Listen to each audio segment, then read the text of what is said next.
Someone posted this as a comment. What if I sell all my property and leave the country and go to Dubai? Then how will my wife get percentage of my property and maintenance? And then they had the sunglasses on, smiley face.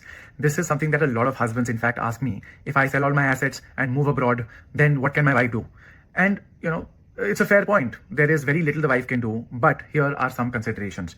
Before you're able to pack up and move out, you will either have to take up citizenship of another country, before which you will have to get a police no objection certificate. And most likely, when you're in this situation, the wife has already initiated a criminal case on you. Apart from that, the other aspect is, say if you're abroad and you say I'll never come back to India, you will have to come back one day or the other, renewal of passport, getting visas, a bunch of these other things. And say, for example, if you were an NRI, you were in the process of obtaining citizenship, a lot of people are those who were living abroad in the process of getting their PR or their citizenship. And they say, now to hell with India. I will never come here again. Jo karna hai kar lo. And to those people, I say that, matrimonial disputes, I do talk about them a lot. But it does not mean that because you had a thorn kanta stuck in your hand, you're going to cut off your entire arm. Matrimonial disputes are a huge headache, but they can be dealt with. The alternative is to shut off all chances of ever coming back to India. Consider this scenario. I have so many husband clients who've consulted me who say that I'm, not even an NRI now, I'm a foreign citizen. I got my citizenship some 2 or 5 or 10 years ago. My wife did file her cases. I did not appear in any of those cases.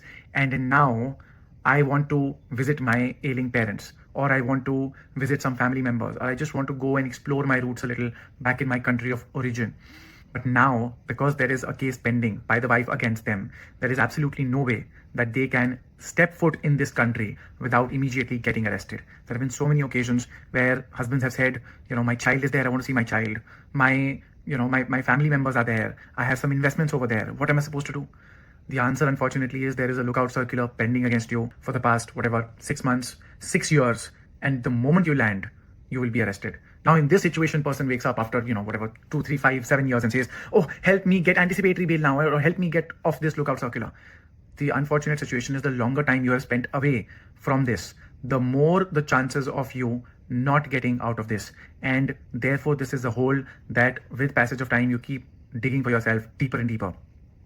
One person in the comments did mention a couple of months ago that people do sneak in from Nepal if they have an Aadhaar card, and they can show this to they can show this at the border, their Aadhaar card, and they can then come into India without the Indian border police over there checking whether there's a lookout circular against you or not. I did research on this a little, and it does seem that you can, but there is a big risk if anybody finds out, or sometimes someone else from my team raised this valid point. What if there is cooperation between the Nepal immigration authorities and the Indian immigration authorities? From whatever I've understood till now, this does not happen right now. Maybe it happens a month from now, 6 months from now. Is it worth it to take that risk again? At the end of the day, the original question that was asked was, should I just move abroad? I say, like all other challenges in life, this is not something that is so big, unless, of course, there's that odd scenario where you really got screwed. It doesn't make sense for you to cut off your contact with this country just because there is a case against you, or a few matrimonial cases against you. It's better to use proper legal strategies which are available and get rid of the situation once and for all.